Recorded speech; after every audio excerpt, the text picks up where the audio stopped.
శ్రీనివాస్ చౌదరి గారు, ఈ ఏదైతే షిరిడి సాయి ఎలక్ట్రికల్స్ ఉందో అది దానికి సంబంధించినటువంటి అనేకమైన వివాదాలు, అలాగే దానికి సంబంధించినటువంటి వ్యవహారాల మీద మనం గతంలో చర్చించాము. అయితే లేటెస్ట్గా ఎస్పీడీసీఎల్ సిఎండి 270 కోట్ల రూపాయలకు సంబంధించినటువంటి పెండింగ్ బకాయిలు విడుదల చేయడానికి ఆయన ఉత్తర్వులు ఇచ్చారని చెప్పేసి అది కన్సర్న్ మినిస్టర్ గొట్టిపాటి గారు దానికి సంబంధించి పిలిపించి చివాట్లు పెట్టింది.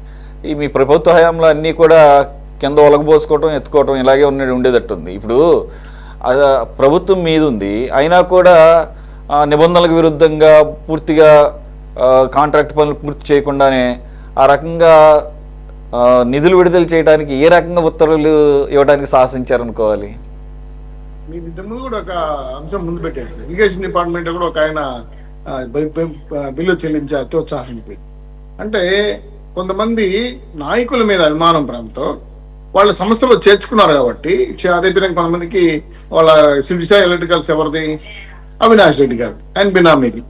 ఆయన ఏదో మీటర్లు బిగించాలని, మీటర్లు సంబంధించి కొంత వర్కౌట్ చేయాలని అలాగే కొన్ని రకాల ఎలక్ట్రికల్ సామాన్ల కోసం టెండర్లు పెట్టాడు. ఇవి పూర్తిగా నాసిరకం అని కూడా తేలింది. ఒక కమిటీ చేశారు, ఆ కమిటీ కూడా నివేదిక ఇచ్చింది. ఆ సందర్భంగా కొన్ని రకాల వైర్లు కానీ, ఎలక్ట్రానిక్ వైర్లు కానీ, కొన్ని రకాల మెటీరియల్ సప్లై చేసినంత కూడా నాసిరకం అని తేలిన తర్వాత వెంటనే ఆయన రిలీజ్ చేయడానికి ప్రయత్నం చేయడానికి ఆయన అనేక రకాల ఉత్సాహం చూపించడం నాకు అర్థం కాల. అది 220 కోట్ల రూపాయలు ఇప్పుడే ఆల్రెడీ ఎస్పీడీసీలో కొంత కష్టాల్లో ఇంత డబ్బులు ఇచ్చేసిన తర్వాత తీరా మేము పట్టుకొని ఏమైంది బిల్లు ఎట్లా క్లియరెన్స్ ఇచ్చారు ఫైనాన్స్ వాళ్ళు కూడా అడిగితే ఏదో ఒక మాటలు చెప్తాం, ఏదో కళ్ళు చెప్పాలని చెప్పుకోవడం. ఇక్కడ ఒక సందర్భం ఉంది సార్, చెప్తాను చిన్న విషయం. ఇప్పుడు తిరుమల తిరుపతి దేవస్థానంలో ఒక సంఘటన జరిగింది. ఎందుకంటే అక్కడ ఒక వ్యక్తి బొబరాయ్ హోటల్ పేరు పర్మిషన్ తెచ్చుకున్నాడు.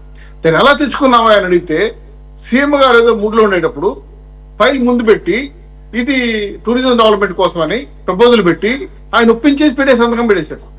తీరా రోజుకో బోర్డు పెడుతున్నారు పైన, ఏంది ముంతాజ్ అని రకరకాల ఇట్లా ఒక ఫైళ్ళు ఐఏఎస్ ఐపీఎస్ అధికారులు పుల్లుడైపోయి ఏదో మూడ్లో ఉండేటప్పుడు మినిస్టర్ గారి చేతిలో పెట్టి సార్ దీనివల్ల ఏదో జరిగిపోతుందని చెప్పి ఈ వ్యవహారాలన్నీ కూడా తెరమనుగా చేతులు మారండి డబ్బులన్నీ కూడా తీసేసుకొని కమిట్మెంట్ ఇచ్చుకొని ఇట్లాంటి బిల్లులు పాస్ చేస్తున్నారు అనేది ఒక సంస్కృతి వాళ్ళకు ఉంది. 30 ఏళ్ళు అధికారంలో ఉండవని చెప్పి ఇష్టం వచ్చిన చేసుకోవడం చెప్పి అధికారులు పెట్టారు కాబట్టి వాళ్ళ పోల ఆకలి తీరలా ఇంకా అటువంటి జబ్బు కార్యక్రమాలు చేస్తారు, వదిలే ప్రసక్తి లేదు. కాబట్టి ఈరోజు విదేశాఖ మంత్రి దాన్ని నిలుపుదల చేయడం జరిగింది. ఆ నిధులు కూడా ఎన్నికరామని చెప్పి సీరియస్ గా తీసుకొని వార్నింగ్ చేయడం జరిగింది. ఇది చాలా బాధాకరం విషయం ఏంటంటే ఈ షిరిడి సాయి ఎలక్ట్రికల్స్ అనేది అసలు ఇంతకు ముందు ఏ కార్యక్రమం చేసింది కూడా లేదు, టెండర్లో పాల్గొనేది లేదు, పెద్ద వర్క్లు చేసింది కూడా లేదు. ఈ టెండర్ రూల్స్ ప్రకారం కూడా దానికి అధికారాలు పూర్తిగా ఇవ్వడానికి కూడా లేదు, ఆస్కారం కూడా. కాబట్టి ఇటువంటి క్వాలిటీ చెకింగ్ లేకుండానే టెండర్లు వేసిన తర్వాత ఇంత వేల కోట్ల 100 కోట్ల రూపాయలు డబ్బులు ఇస్తున్నారంటే ఇసులు ఖచ్చితంగా వాళ్ళ మనసులో ఇంకా ఎస్పీడీసీలో ఉండాలనే విషయం మాకు కూడా తెలుస్తా ఉంది. ఇది నిజంగా ప్రభుత్వ డబ్బులు కాబట్టి ఖచ్చితంగా మేము ఒప్పుకోవాలి, కాబట్టి ఈ తప్పులు జరగకుండా ఆపాలి. కాబట్టి మా మంత్రి గారు జాగ్రత్త తీసుకోవడం, అది వెంటనే బయటకు రావడం, దాన్ని మీలాంటి వాళ్ళు పేపర్లో కూడా రావడం, అది కూడా ఎంతమంది వచ్చిందండి. ఈ విధంగా ఎస్పీడీసీలో ఈ విధంగా కొన్ని చిన్న బిల్లు కూడా ఇచ్చారు. అప్పుడు కూడా దీన్ని ఆపాము. చాలా అంశాలపైన ఇంకా కూడా అధికారులు చేస్తున్న వ్యవహారం అంతా కూడా బాధ కలిగిస్తా ఉంది. ప్రభుత్వ ధనాన్ని ఏ విధంగా కొల్లగొట్టాలి, ఏ విధంగా కమిషన్లు తీసుకోవాలి, ఏ విషయంగా లోపరుచుకోవాలి, వాళ్ళది ఎలా కొల్లుడు కావాలని పైన ఇంకా అధికారులు మారడం లేదు. ఖచ్చితంగా చర్య తీసుకోవడం అనేది జరుగుతా ఉంది. ఇది ఒక ప్రాసెస్, ఇది ఇద్దరితో ఆగేది కూడా కాదు. కాబట్టి ఎక్కడికి ఎప్పటికి అనేది కూడా ప్రాసెస్ జరుగుతుంది. కాబట్టి ఖచ్చితంగా ఇది నేనే బెత్తరపోయా. నేను సీఎం గారు అదే పడ్డగా స్పష్టంగా చెప్పి నాకు ఎప్పుడు పెట్టాను నీ ఫైల్ ఆయన అన్నాడు. ఉబరాయ్ హోటల్ సంస్థ తిరుపతిలో సంస్థ టూరిజం డెవలప్ చేయడం కోసం టూరిజం సెక్రటరీ ప్రపోజల్ పెట్టాడంట.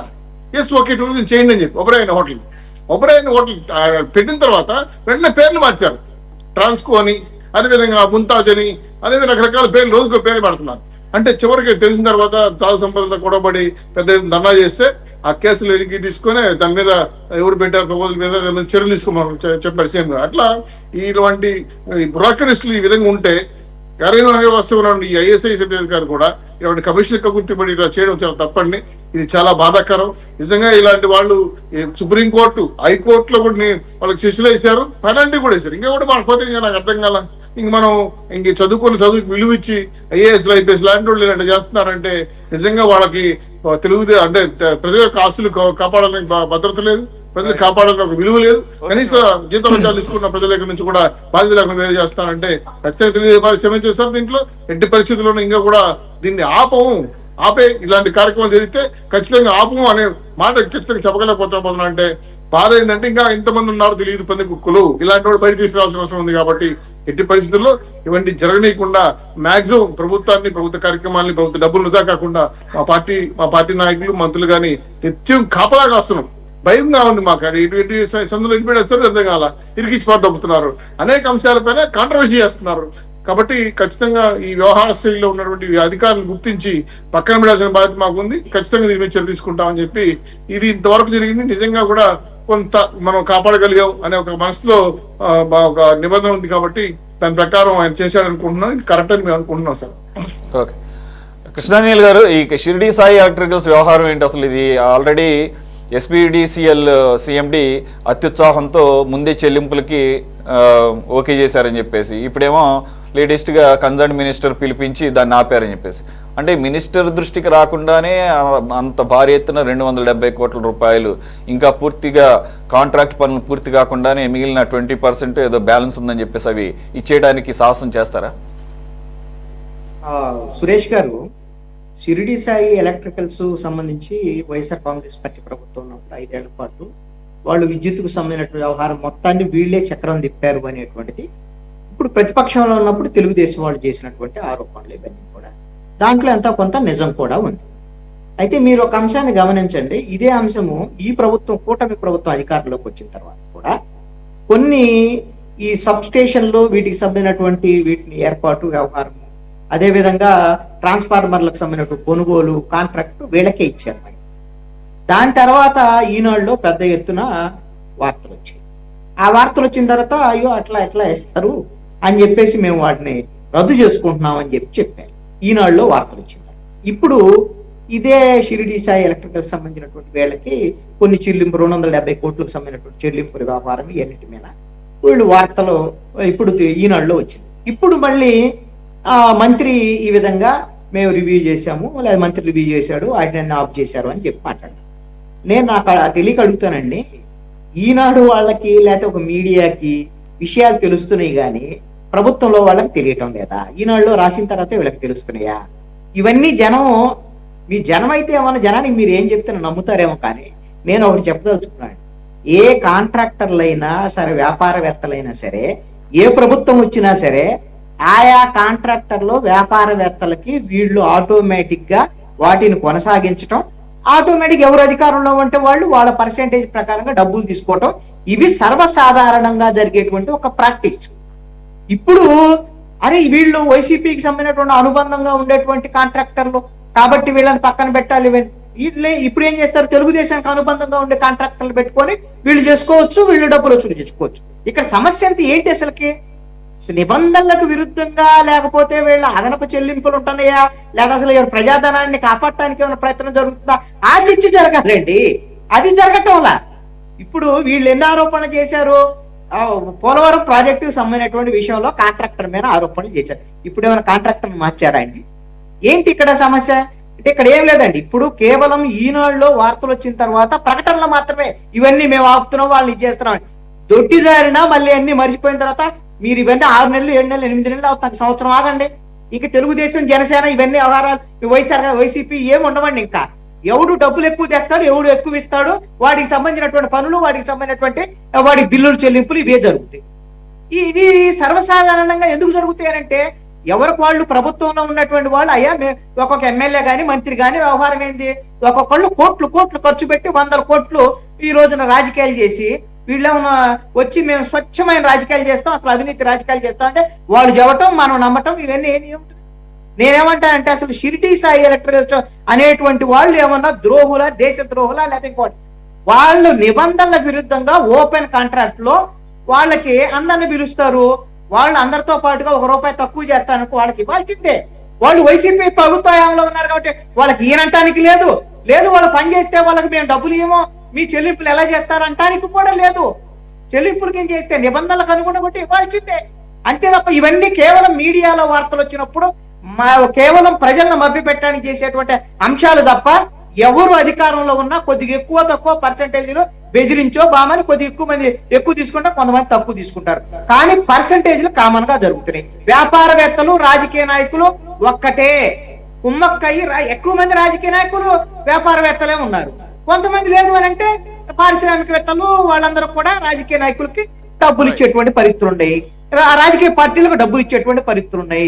ఈ రోజున భారతదేశ రాజకీయాలనే కార్పొరేట్లు నడుపుతున్నటువంటి క్రమంలో గొంగళ్ళలో తింటూ ఎంట్రుకలు ఏరుకునేటువంటి పని మనం చేస్తున్నామని అంటే మనం జనం ఒకవేళ జనం పిచ్చోళ్ళు చేయాలనుకుంటే మాత్రం జనం పిచ్చోళ్ళు అయితే కాదు. Okay, right Krishna. రమేష్ గారు ఏమంటారు? ఇప్పుడు శ్రీనివాస్ చౌదరి గారు చెప్పారు, అది వైఎస్ అవినాష్ రెడ్డి గారు బినామీ కంపెనీ, దానికి ఇలా ఇవ్వడం తప్పే, గత ప్రభుత్వంలో ఉన్న అధికారులు ఇంకా ఇలా చేస్తున్నారు, వాళ్ళందరినీ కూడా కంట్రోల్ చేయవలసిన పరిస్థితి ఉంది అని చెప్పి. ఇంకా వాళ్ళు అలా చెప్పడానికి ఇంకా వాళ్ళు ఎందుకు సిగ్గుపడట్లేదో నాకైతే అర్థం కావట్లేదండి. ప్రభుత్వం అధికారంలోకి వచ్చి 8 నెలలు అయింది, వాళ్ళు ఎక్కడికక్కడ ఉద్యోగస్తుల్ని, ఐఏఎస్ని, ఐపీఎస్ని, అధికారులను అందరినీ ట్రాన్స్ఫర్స్ చేశారు. వీళ్ళందరినీ కూడా ట్రాన్స్ఫర్ చేసిన తర్వాత కూడా ఇంకా గత ప్రభుత్వంలో ఉన్న ఛాయలు పోలేదు, లేకపోతే గత ప్రభుత్వంలో ఎలా కొల్లుడైపోయారు అలా కొల్లుడైపోయారు, ఈ రకంగా మాట్లాడటం అనేది చాలా దారుణమైన విషయం. ఇంకోటి ఏంటి చెప్తానంటే, ఈ షిరిడి సాయి ఎలక్ట్రికల్స్ వాళ్ళు గతంలో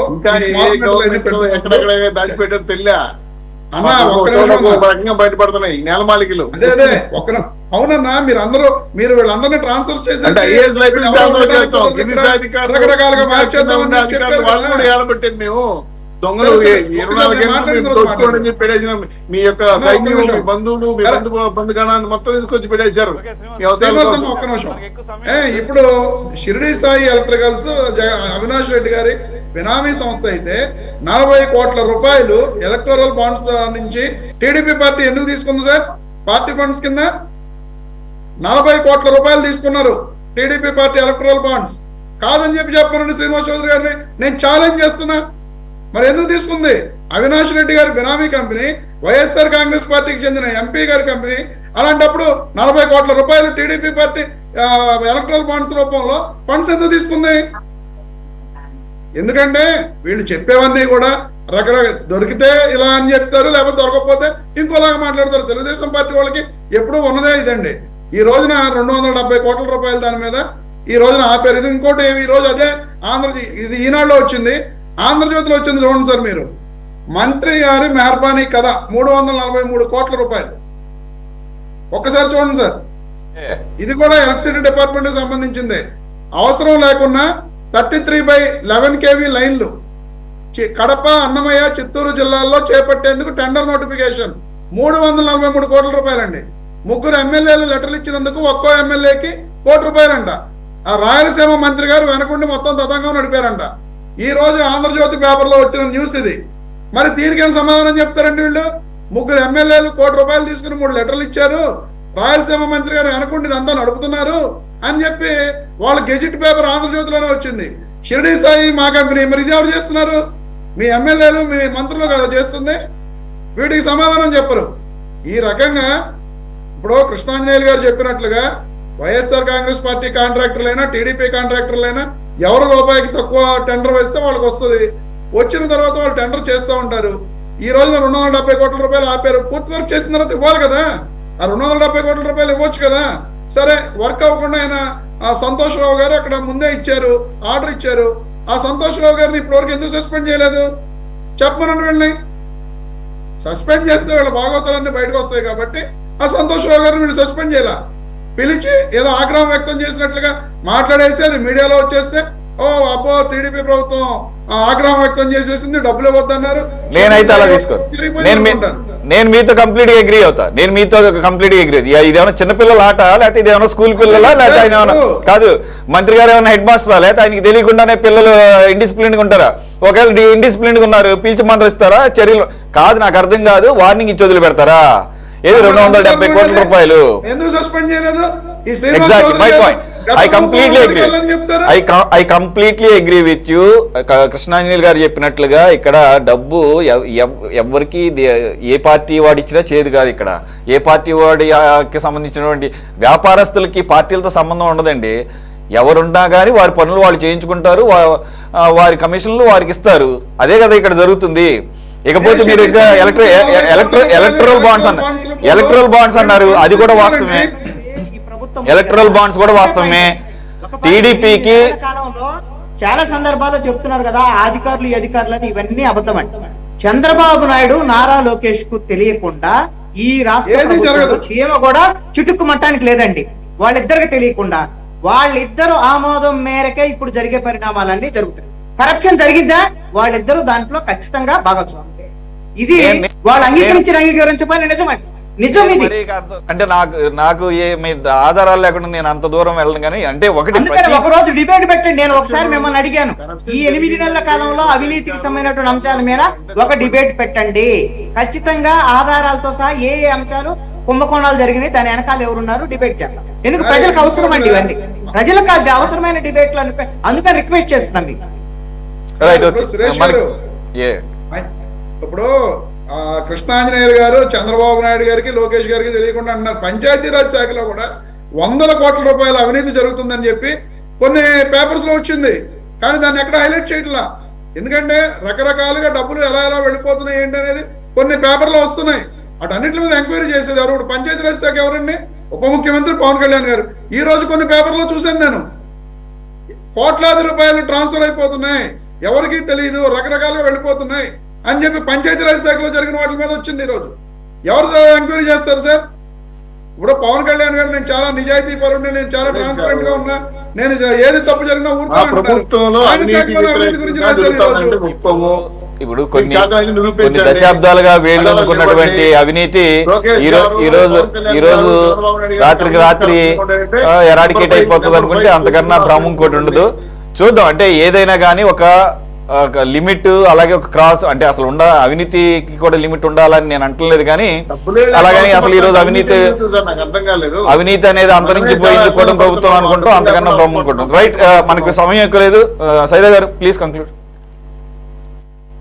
సురేష్ గారు, నిజంగా ఈ రైతులకి ఉరిబిగించేటువంటి పథకం ఇది స్మార్ట్ మీటర్.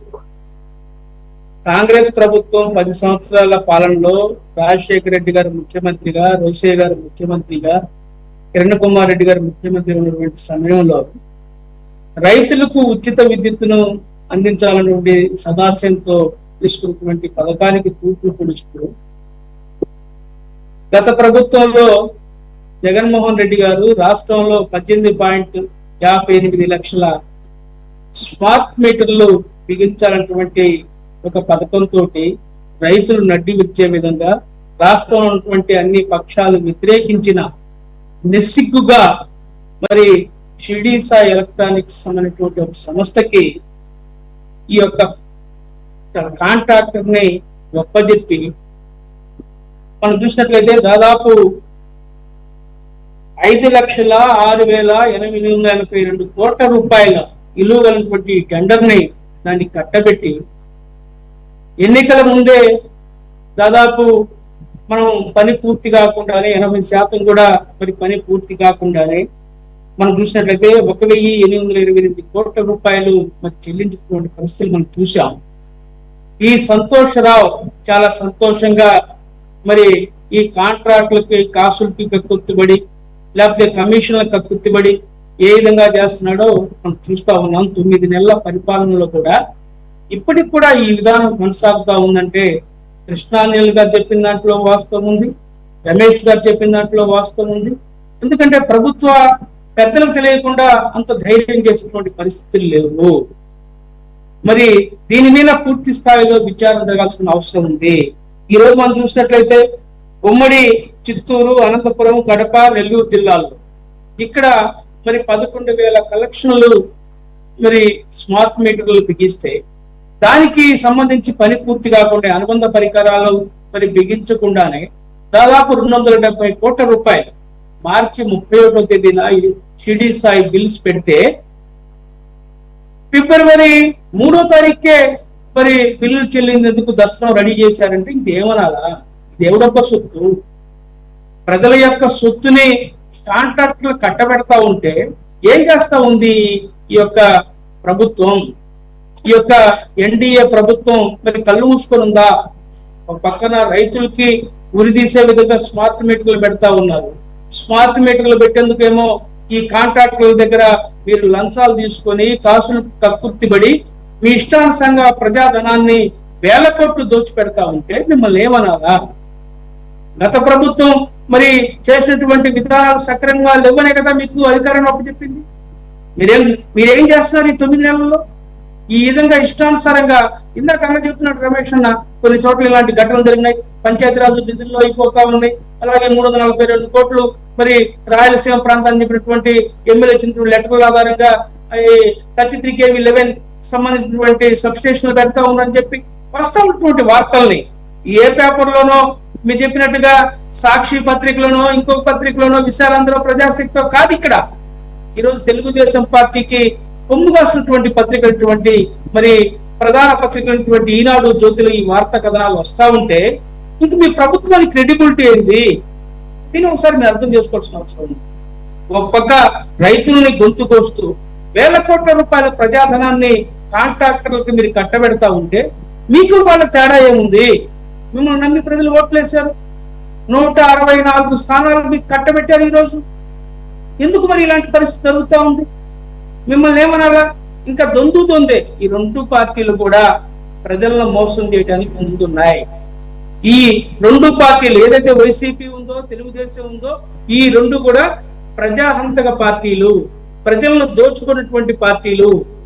ఎందుకంటే ఇంకా పదాలు మనం వాడాలంటే కరెక్ట్ కాదు, కానీ నిజంగా ప్రజలు పెట్టినటువంటి ఆశల్ని ఒమ్ము చేస్తూ పరిపాలన సాగిస్తా ఉన్నారు.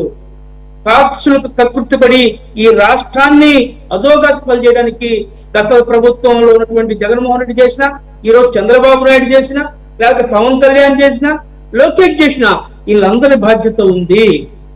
దీని మీద ఒకటే కోరుతా ఉన్నాం, మీరు ఇప్పుడు అనుకోవచ్చు రేపు ప్రజా కోర్టులో తప్పనిసరిగా శిక్షలు పడతాయి. జగన్మోహన్ రెడ్డికి ఏదైతే 151 స్థానాలు వచ్చి ఈ రోజు 11 స్థానాలకి దిగిపోయి ఇంట్లో కూర్చున్నాడో, మీరు ఇదే విధంగా ప్రవర్తిస్తే మీకు 11 పక్కన మరి 1 కూడా పోయి 10 ఉంటాయో 5 ఉంటాయో చెప్పలేని పరిస్థితి. దయచేసి ఒకటే కోరుతా ఉన్నా, ఒళ్ళు దగ్గర పెట్టుకుని పనిచేయండి, ఒళ్ళు దగ్గర పెట్టుకుని పనిచేయండి. ప్రజల ఆకాంక్షలకు అనుగుణంగా మీరు పనిచేయండి. అప్పుడు మిమ్మల్ని ప్రజలు హర్షిస్తారు. కాంగ్రెస్ పార్టీ తరఫున కోరుతా ఉన్నాం. దయచేసి మనం చూసాం అదాని గారు విషయంలో, మరి అమెరికాలో మోడీ గారు మాట్లాడతారు. ఇప్పుడు అది కూడా పాయే అక్కడ ట్రంప్ గారు దాన్ని కూడా ఎత్తేసారట. అనుకున్నదే జరిగింది. ఏమన్నారు సురేష్ గారు? ఇలాంటి వాళ్ళు దేశ ప్రధానులు, ముఖ్యమంత్రులు అయితే ఈ దేశం ఏమైపోతుంది చెప్పండి. రైట్, ఇక్కడ ఏకంగా దేశాధ్యక్షులే ఒత్తాస పలుకుతున్నటువంటి పరిస్థితుల్లో ఏంటి ఇవే ఉంది. వీటిని దాన్ని ఏమంటారు, కంట్రోల్ చేయడం అంటే. ఎస్ సార్, ఇది ఒక పేపర్ లో వచ్చింది. చేతులు మారుతున్న 100 కోట్లు RWS అండి, పంచాయతీ రాజ్ అండ్ RWS దాంట్లో. రైట్, ఇప్పుడు అధినేతలకి తెలిసే జరుగుతుందా, తెలియక జరుగుతుందా? ఒకవేళ తెలియకపోతే కనుక ఇప్పుడైనా తెలుసుకుని వాటిని కట్టడి చేసుకుంటే దానికి తగ్గట్టుగానే నెక్స్ట్ ఎలక్షన్స్ లో తీర్పు వస్తుంది. లేదంటే సైదే గారు చెప్పినట్లు నంబర్లు మారిపోతే ఆ విషయంలో వాళ్ళకు మనం చెప్పాల్సిన అవసరం లేదు. వాళ్ళకి బాగా తెలుసు, ఎన్నో దశాబ్దాలుగా రాజకీయాలు ఉన్నారు కాబట్టి. థ్యాంక్స్ ఫర్ జాయినింగ్ సైదా గారు, రమేష్ గారు, అలాగే శ్రీనివాస్ చౌదరి గారు, కృష్ణారాయణ గారు. ఇది వాళ్ళ టాప్ డిబేట్. మరో అంశంతో మళ్ళీ కలుద్దాం. Stay tune to City 24/7.